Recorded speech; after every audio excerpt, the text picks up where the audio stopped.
Notre histoire commence au moment précis où Mademoiselle Rose s'apprête à faire l'acquisition d'une boîte de petits pois de la marque Miam Miam pour la modique somme de 1,49 €. Il faut dire que Mademoiselle Rose adore les petits pois de la marque Miam Miam.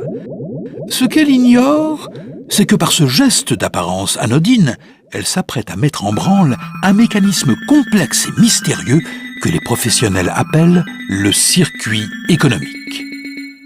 Dans 3 minutes, vous saurez tout ou presque sur le circuit économique. Bon, reprenons au moment où Mademoiselle Rose passe à la caisse. Nous sommes ici à l'étape de la dépense.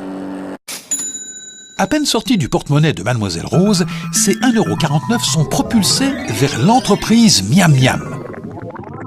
C'est ici que se déroule l'étape suivante du circuit économique, la production. Madame Mauve, la chef comptable, accueille les 1,49 € de Mademoiselle Rose avec enthousiasme. C'est la 2073e boîte achetée aujourd'hui. Les affaires vont bien. Et comme on est le dernier jour du mois, Madame Mauve va verser leur paye à tous les salariés de l'entreprise. Et ça, mes chers amis, ce n'est ni plus ni moins que la répartition, c'est-à-dire le 3e temps du circuit économique. Prenons Monsieur Sian, par exemple, qui travaille à l'emballage. Monsieur Sian est impatient de toucher sa paye pour partir en vacances. Aussitôt son chèque en poche, il court s'offrir un billet pour l'Égypte à 359 €, si bien que nous voici revenus à l'étape de la dépense. Mais tandis que Monsieur Sian s'envole vers les splendeurs de Khéops, nous poursuivons un autre voyage en compagnie de son argent. Un argent qui se déplace dans le circuit économique en repassant sans cesse par ces mêmes étapes. Dépenses, production, répartition. Quelles que soient les circonstances, on ne peut y échapper. Dépenses, production, répartition, etc., etc. Par exemple, les 359 € de Monsieur Sian atterrissent dans les caisses de la compagnie aérienne ZWA. Mais attention, comme la compagnie a déjà payé toutes ses charges et qu'elle fait des bénéfices, elle a décidé de distribuer des dividendes aux actionnaires. Par exemple, à Madame Beige, qui se dirige illico vers la case dépenses. Madame Beige pourrait s'offrir un chapeau ou prendre des leçons de crawl ou une assurance vie. Seulement, Madame Beige a décidé d'acheter un appartement. Un appartement qu'elle paie avec ses économies, mais aussi grâce à un prêt. Et ce prêt, c'est un service que Madame Beige achète à sa banque et qu'elle paiera en versant des intérêts. Il s'agit donc bien de dépenses pour Madame Beige et de production pour la banque.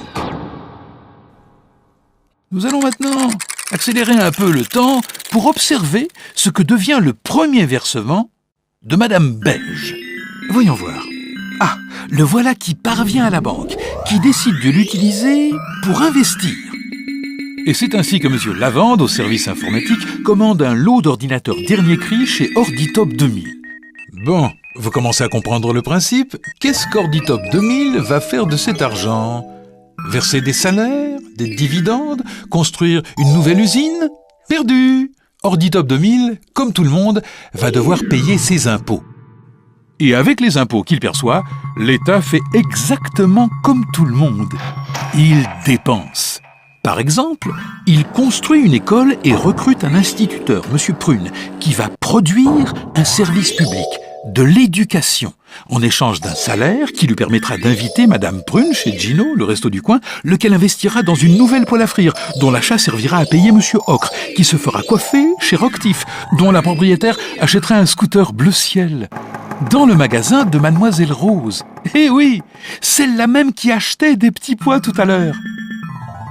À chaque instant, des multitudes de dépenses se mêlent à des kyrielles de production qui déclenchent des myriades de répartitions qui aboutissent à tout un tas d'autres dépenses. Et ces milliers de fils qui se croisent et se recroisent constituent ensemble, jour après jour, le circuit économique. Bon appétit, Mademoiselle Rose!